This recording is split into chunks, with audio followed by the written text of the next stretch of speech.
Welcome to Men of Abundance, the podcast for those looking to level up their lives by hanging out with some of the greatest leaders and established professionals in our community, living a life of integrity, honor, and the abundance mentality. Prepare to pay it forward with your host, former Army medic turned lifestyle entrepreneur, Wally Carmichael.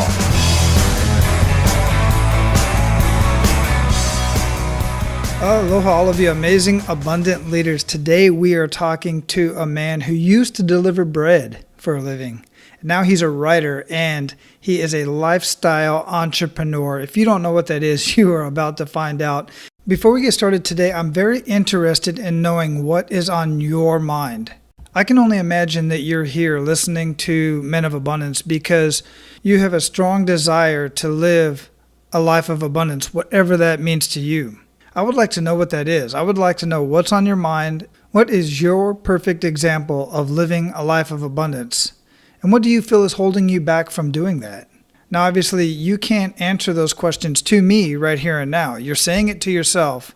You're answering those questions, but I can't hear you. I want to hear you. I want to hear what you have to say. The best way that I have for you and I to connect and have this conversation and benefit many others is for you to join our Men of Abundance community over on Facebook. Now, the other option is you and I can email back and forth, or we can get on the phone. And I would love to do that. I would love to get on the phone with many of you and have this conversation. But the problem is my time is limited. I can't possibly talk to everybody that I would love to talk to on the phone or even emailing back and forth. That's why I have this community, so that everybody can get involved and help each other out like Men of Abundance should be doing. Now, I realize some people don't like to get involved in these conversations, but many people, I find about 80% of the people in many groups are just observers. They're sitting there paying attention and watching the conversations, and they are getting a lot out of those conversations. So we can get in there, have these conversations, and I bring in experts from time to time because I obviously don't know everything, and I never claim that I do. But we have experts in there who can assist as well. And I do realize that some of you are not on Facebook. I respect that. That is why I'm also in the process of building a community that is going to be on my website at menofabundance.com. And it's going to be completely 100% private. That's where I'm going to have past guests, other experts, and we are going to have much deeper conversations. But for now, I have the Facebook group. And if you want to get involved in the Facebook group, if you want to join, just go to menofabundance.com/067 and click on the Join Our Community link. That will take you to the Facebook page. You just click on the green join button and boom, I'll go ahead and authorize you to have access. Once you get in there, I would love for you to introduce yourself to the group and tell us what living a life of abundance means to you and what you feel may be holding you back. Again, I realize many of you don't feel comfortable commenting in some of these groups, but join the group, hang around, see if you can get something out of it. And you may feel compelled to contact somebody offline to help them with whatever your expertise is. I definitely look forward to seeing you in the community. All right, as I said, our featured guest today used to deliver bread for a living. Now he writes. You can see many of his amazing words in cool places such as the Huffington Post, Entrepreneur Magazine, Mind Body Green, The Good Men Project, Fox News, and much more. His books have sold over 100,000 copies, and he has spoken at conferences and companies in 36 countries around the world. How amazing is that? His goal is to help you build a profitable lifestyle business without breaking your budget. That's intriguing. So you definitely want to pay attention to that. And you can find out much more about our featured guest at KimanziConstable.com. I will have that link in the show notes at menofabundance.com/067. Men of Abundance, it is my honor to introduce you to Kimanzi Constable. Kimanzi, welcome to Men of Abundance, man. How you doing?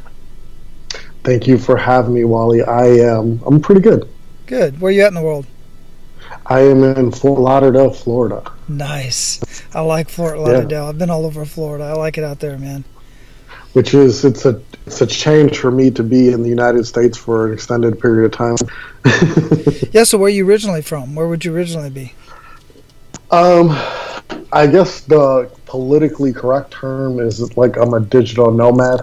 I was born and raised in Milwaukee, Wisconsin, but then moved to Maui, Hawaii for a couple years.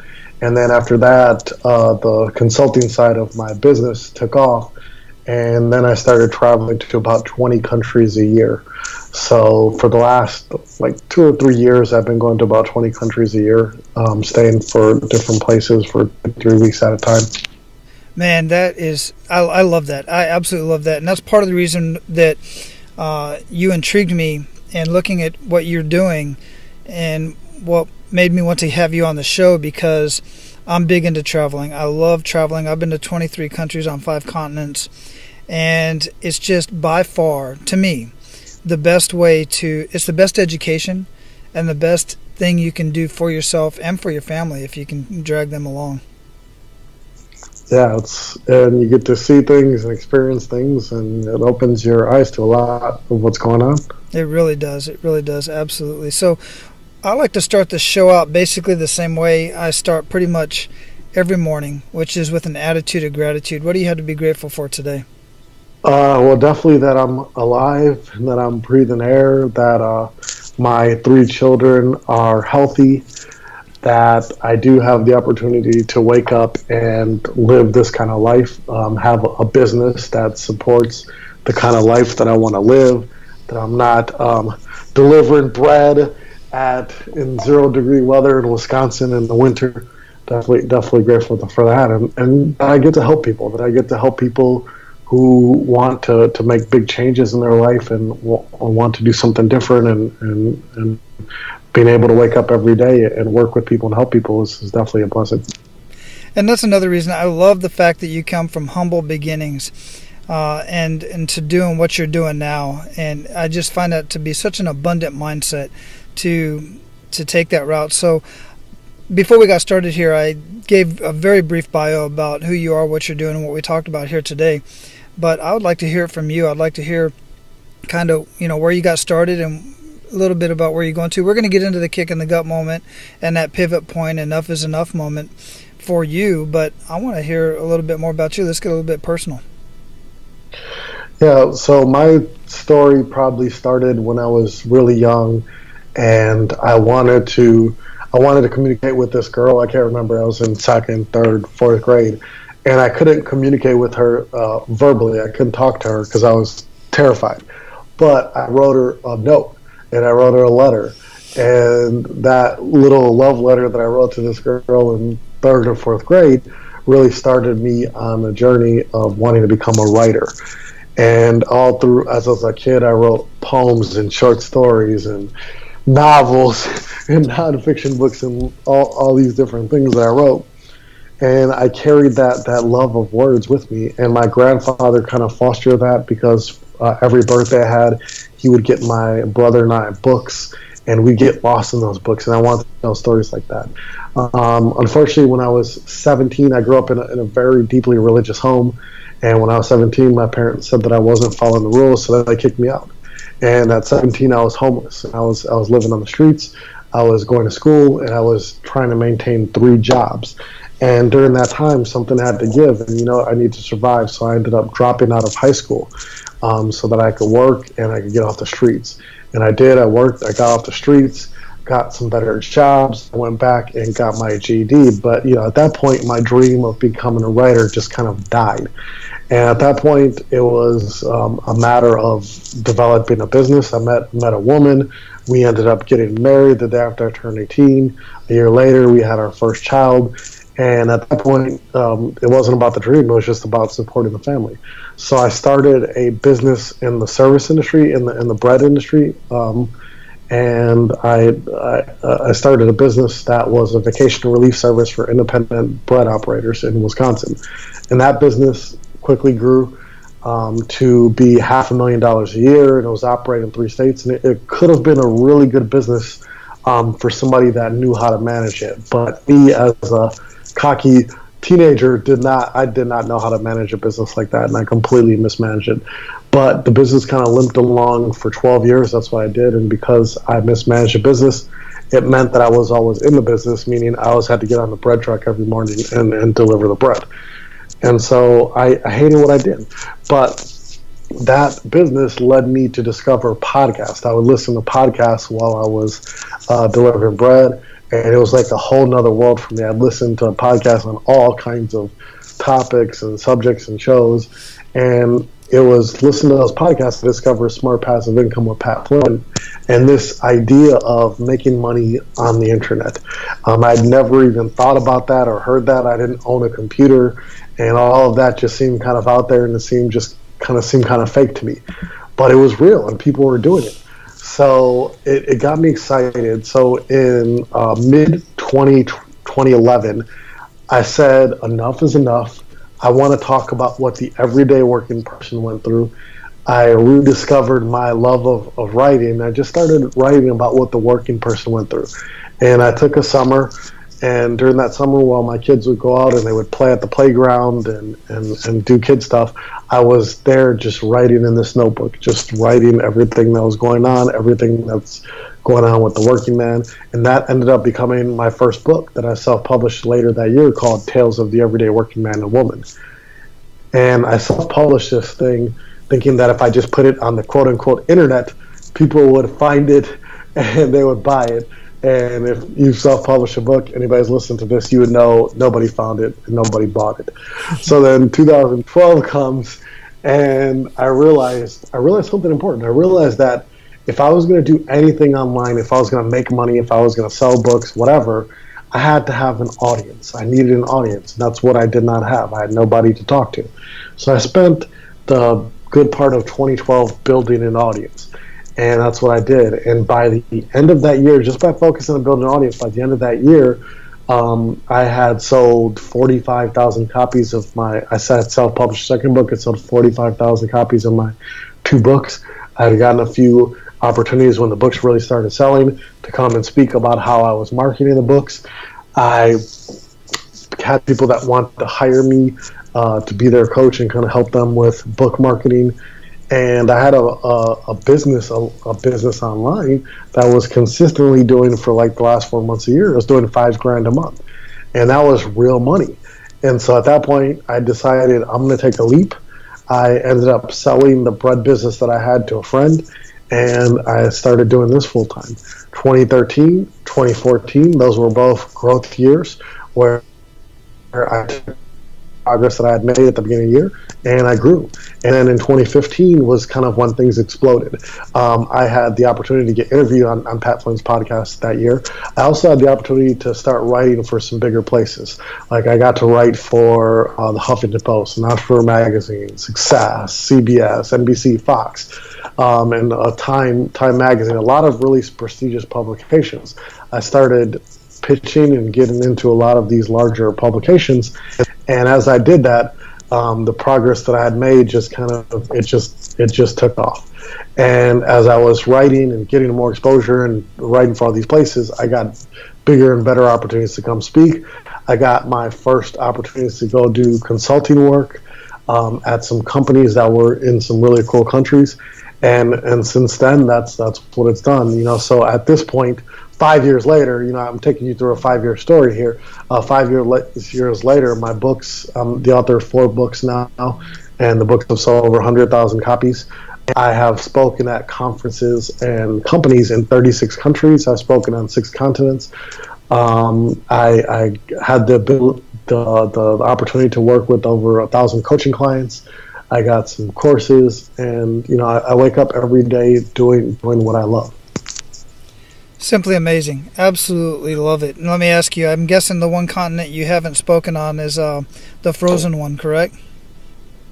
No, I've spoken there. Have you really? No, I'm not. I'm just kidding. I was going to say, who in the world did you speak to out there, man? A bunch of antelopers? I don't even know if there's antelope out there. That's the one continent I have no desire to go to. I have one to get to, and that is Australia, New Zealand area. And I'm so close living out here in Hawaii, which, by the way, I have a friend of mine, Patrick Snow, who lives on Maui, and he's got a consulting, and he's a keynote speaker as well.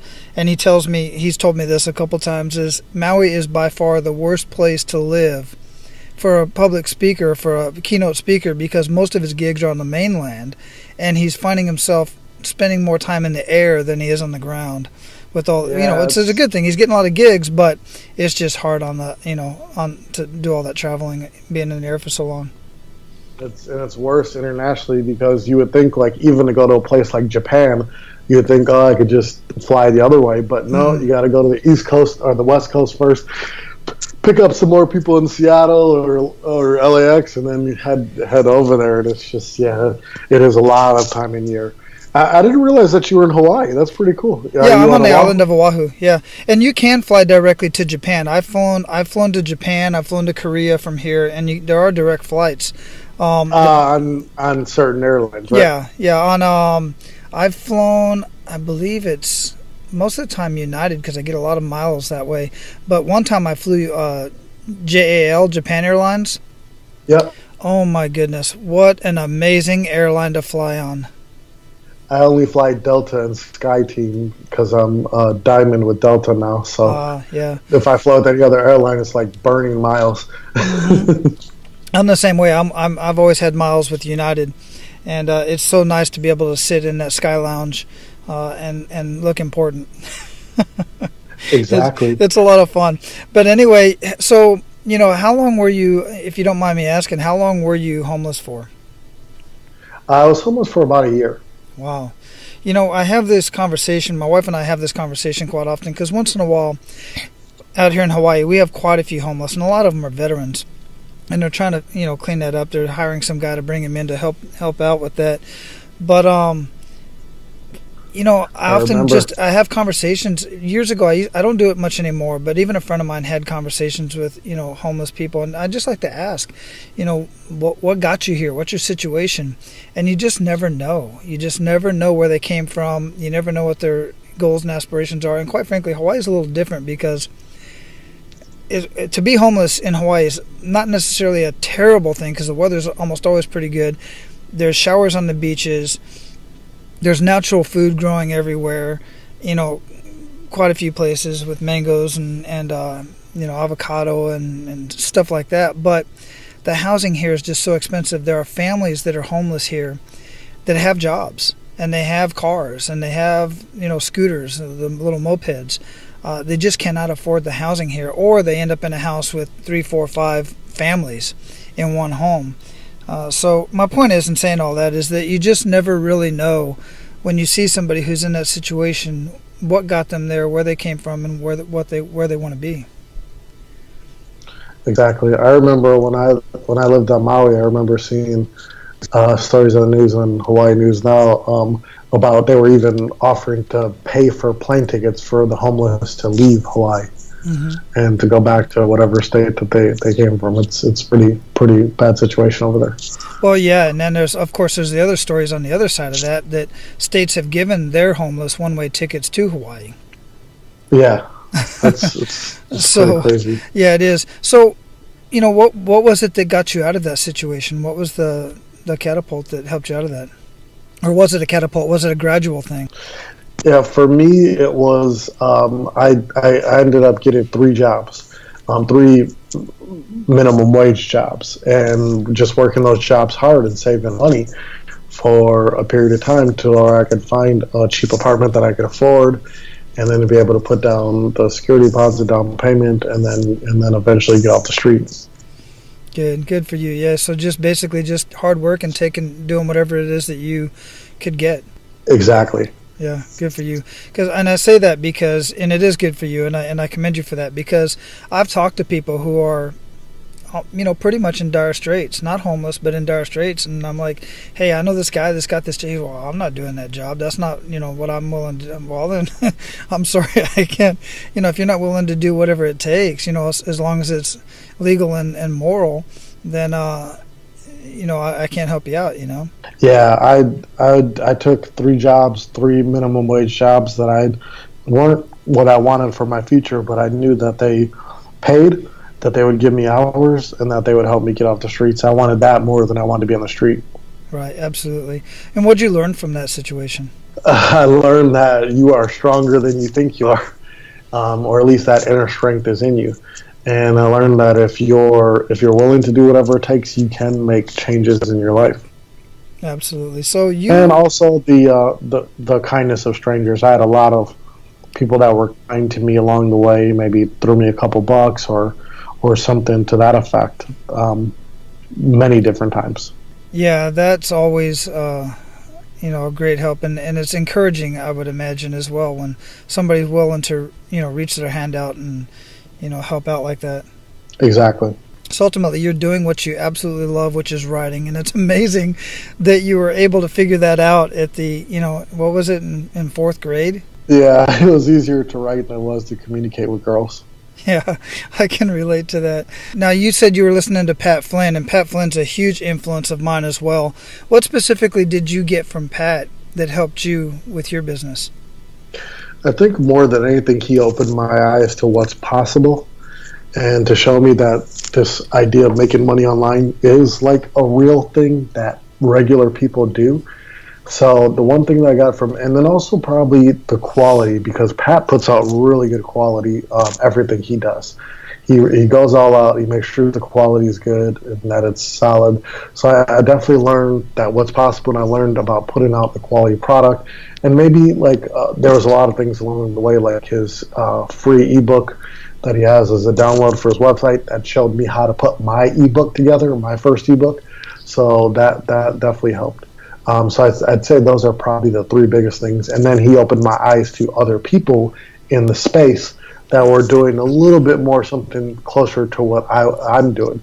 And I would identify myself as a writer first and foremost. That's what I love to do, and that's what I would do. I don't need to go speak anywhere. As a matter of fact, speaking is not even something I enjoy. I just enjoy the travel. You and I share a love of travel, so I enjoy the travel aspect of it. I don't really necessarily enjoy the speaking. But writing, that's something that is almost like breathing for me. So Pat opened my eyes to other podcasts that were out there that were a little bit more similar to what I wanted to do. Right, you and I are a little bit opposite in what we love to do. We both love to travel, but I'm more of a speaker than I am a writer. And I'm in the process of writing my book. It's been a long process. Part of the reason why I started this podcast is to gather information for my book so that I can not make it about myself. Living Your Life of Abundance is the name of the book. But I'm having a hard time writing it. And, of course, I have a writing coach, a coach that's helping me. Patrick Snow, as a matter of fact, who is my coach to help me write my book. And then I get influence from other people. So I'm not speaking right now other than this podcast. So I'm looking forward to the opportunity to start speaking and making those connections. Speaking of connections, what connections, how important were connections for you as you started coming up, writing your books, and then getting these speaking gigs and traveling and stuff? Not very high.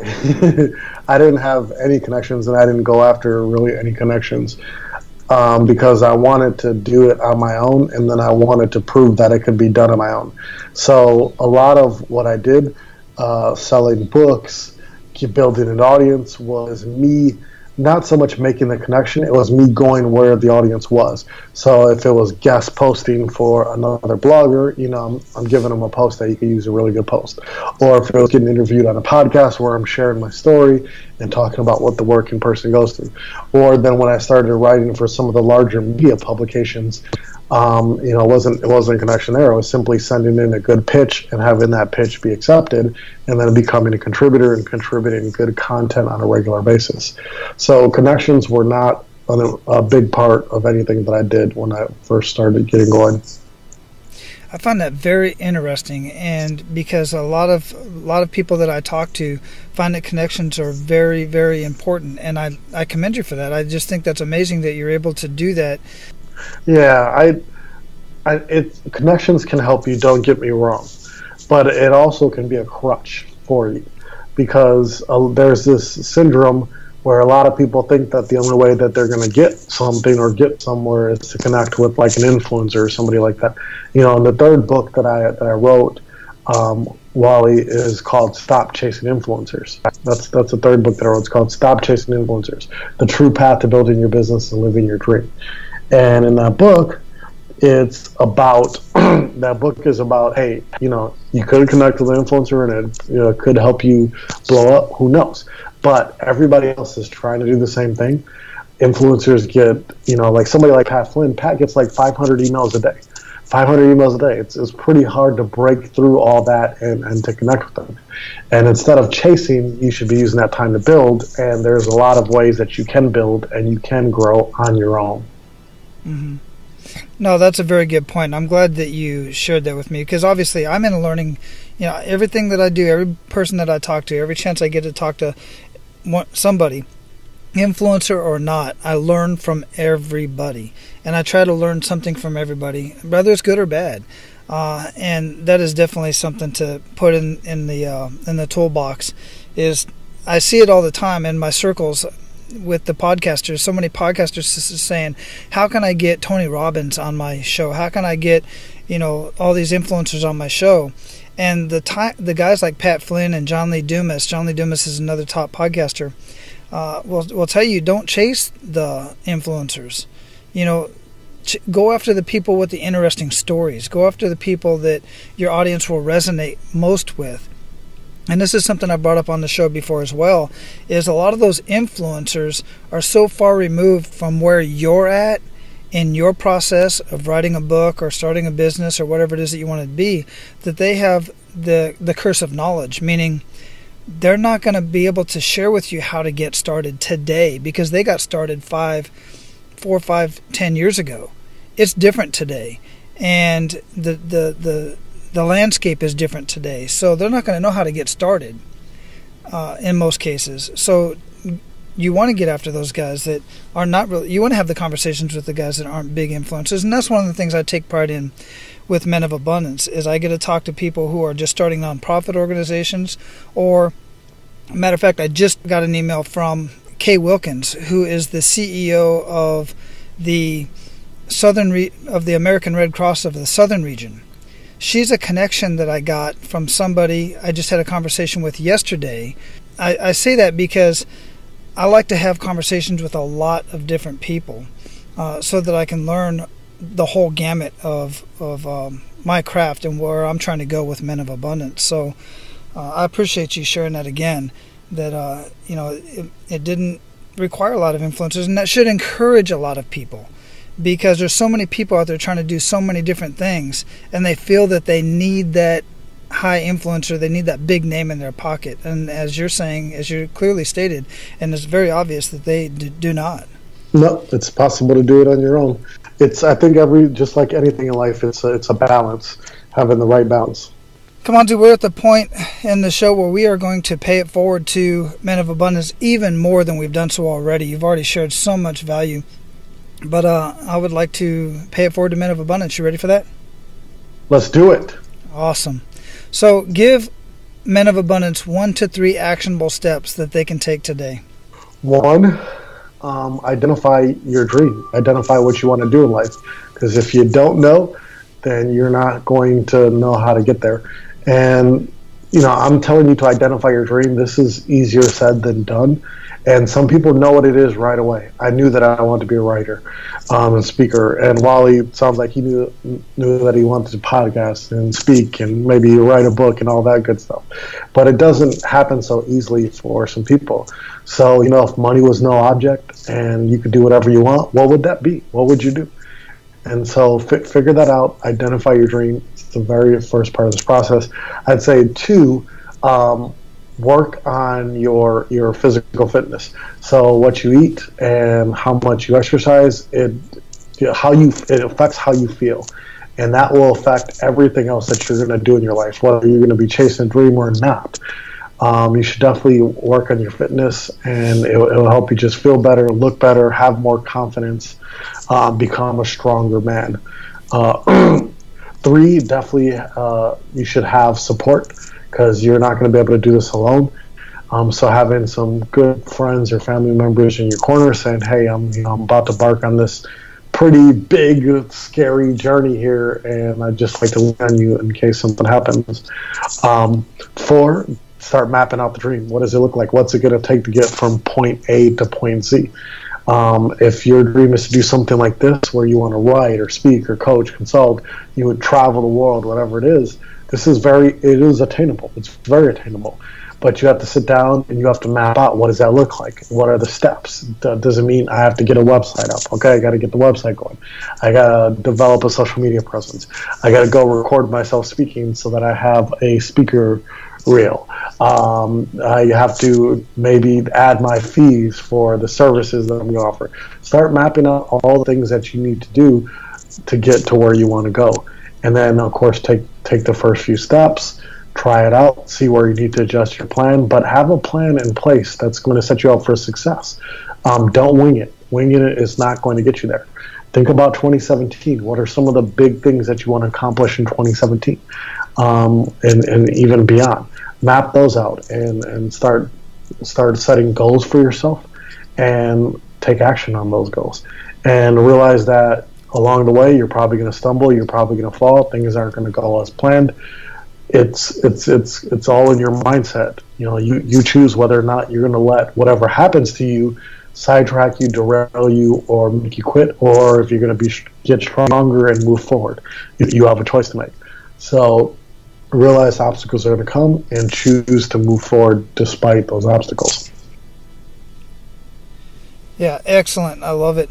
So before we move on, I have a couple more questions and to pay it forward around. But what I really want to ask you is, you mentioned to those that haven't really found, it takes longer for some people to find what they really love. And I completely agree with that.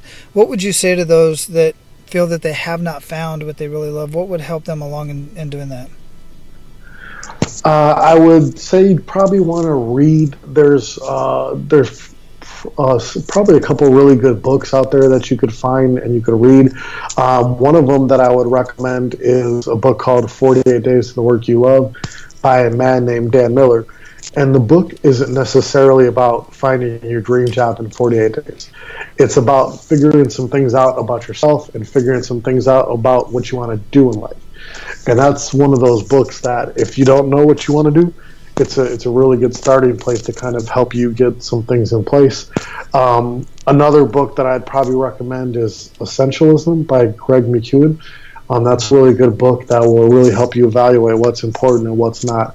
And that will help you get on that path of figuring it out. I would say talk to some people that know you, that have been around you, that love you, and that maybe would have some insights that you probably don't see for yourself. And then just start thinking practically, what are some things that I enjoy to do? Maybe what are some things that I'm good at? What are some things that interest me? And in the intersection somewhere, you're going to be able to get some clues as to what that dream is. Excellent, very actionable advice. I appreciate you sharing that. What daily habits make up the biggest impact in your life? For me, the daily habits are starting with prayer. I'm a Christian, so prayer is a big one for me. Reading, I read every day. That's a big one for me. Writing, of course, as you know, is my first love. I write every day. Mastermind. I mastermind with some great men, and those men keep me honest, keep me on my toes, and we challenge each other. So having that mastermind, I think, is crucial every day. And then having a plan for each day. The night before, I'll sit down and I'll come up with my plan for the next day so that I don't just wake up and because with what I do, when you have, I came from a place of having no free time at all with doing the bread business and then having a family and then trying to build this on the side. I had no time. Now I come to the place where I have unlimited amounts of time because this business has created freedom and a lot of time. So if I don't check myself, it'd be very easy for me to waste an entire day watching Netflix, getting caught up on some series, and not doing anything. So creating a plan the night before is definitely one thing that helps as well. Perfect. What book would you recommend to our abundant leaders and why? You've already recommended a couple books. Are there any other books specifically that you would recommend? Yes. There is one that I'm reading right now. I want to get the exact title for you so I don't mess it up. But it is called The Way of the Superior Man, a spiritual guide to mastering the challenge of woman, work, and sexual desire by David Dida. The Way of the Superior Man. I highly recommend this book. It's just a book that talks about being a man and the challenges we face in masculinity, and it's an incredible book. You know, one of the downsides of doing this podcast and asking that specific question is I've got a huge list of books that I just know I have to read, and now that one's got to be in the top 5 because it's right up my alley of what I'm studying and what I'm trying to do with Men of Abundance here. So do you know if that book's in audio? It is in audio. Perfect, because I just consume audiobooks left and right. I don't have as much time to read as I'd love to. I'm going to have that book and the other books that we mentioned, the links to those books in the show notes at menofabundance.com, and you'll be able to just click on those and go straight to those books. But also, Men of Abundance, I want you to know, if you don't know already, I have partnered with Audible, and what that means to you is you get a 30-day free trial of Audible along with a free book of your choice, and you can choose that book as one of your free book as your free book that you get from Audible. What that does for Men of Abundance is as soon as you sign up for that 30-day free trial, Men of Abundance gets a kickback and you help us keep the mic on. That's extremely important to me and to many other people around the world who are listening to this show. So I'd appreciate you going to menofabundance.com and clicking on the Audible link on the podcast page or in the show notes and help us keep the mic on and get yourself 30-day free trial and a free audiobook, which is amazing. I love audiobooks. So, Kimanzi, I have one last question for you, and that is, what does living a life of abundance mean to you? It means freedom. It means having freedom in your life. Freedom, the control of your time, the control of what you're going to do, your future. It means creating a life of freedom, a life where you're not stressed. And when I say freedom, I mean freedom in every area of your life. So like freedom from financial stress is one that really stresses men out. And it makes them tight and it leads to a hard life. But having that freedom where you create something for yourself that takes care of your financial needs, it takes care of your physical needs, your spiritual needs, but creating that freedom so that once you are free, then you do have the ability to not only you influence people that are around you, but you can also help people. You can also pay it forward. You can also help maybe another man that's struggling. But even just by the influence of your life and the freedom that you created, it creates abundance in the life of others. So for me, it starts with freedom, and then it goes to paying it forward and helping other people.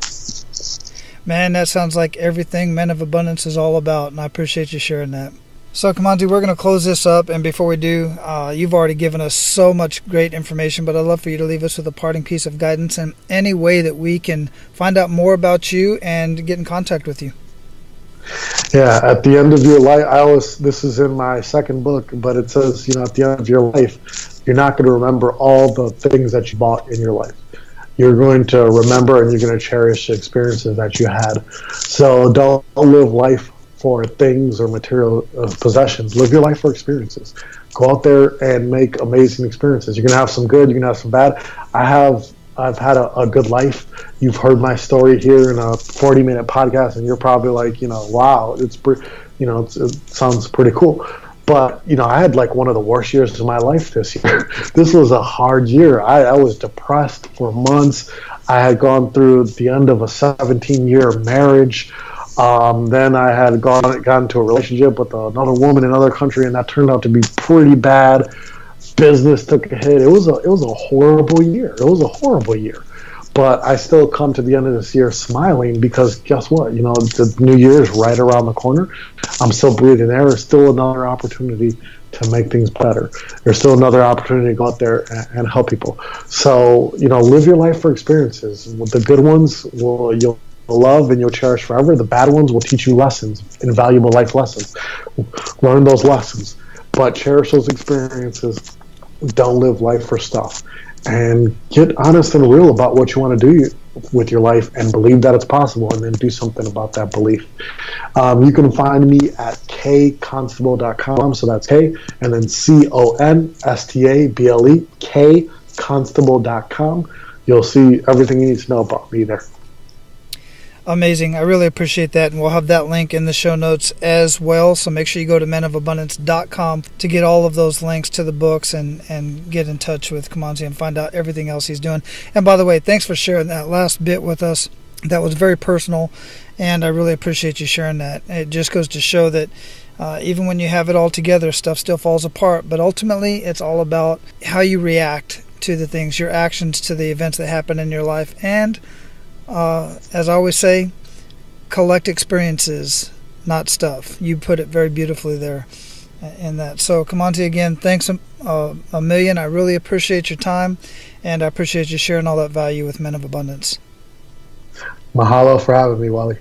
Aloha. So there you have it, man. I've heard so many of you say, either on social media, Facebook, whatever, or even directly to me, I wished I had a way to make money while I travel with my family.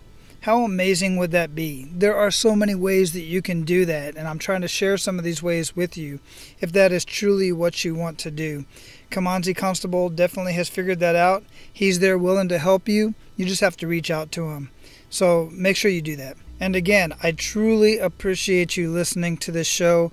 I appreciate you listening to the podcast, sharing it, leaving your reviews over on iTunes. But I really want you to get into the conversation. The best way for you to start living your life of abundance is to get around men who are doing that. To get around men who are either where you want to be or on their way to where you want to be.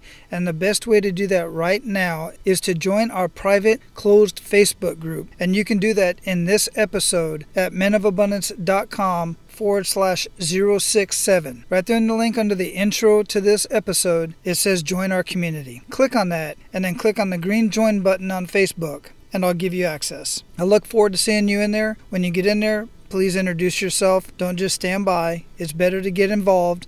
But if you just want to be a fly on the wall, that's cool too. I look forward to seeing you there. Now go out and live your life of abundance and make sure to pay it forward. That's all for today, Abundance Leaders. For more about our guests and the powerful information we shared with you today, be sure to sign up for our mailing list at menofabundance.com. We appreciate your time and look forward to hanging out with you on our next episode. So until then, be sure to pay it forward and live your life of abundance.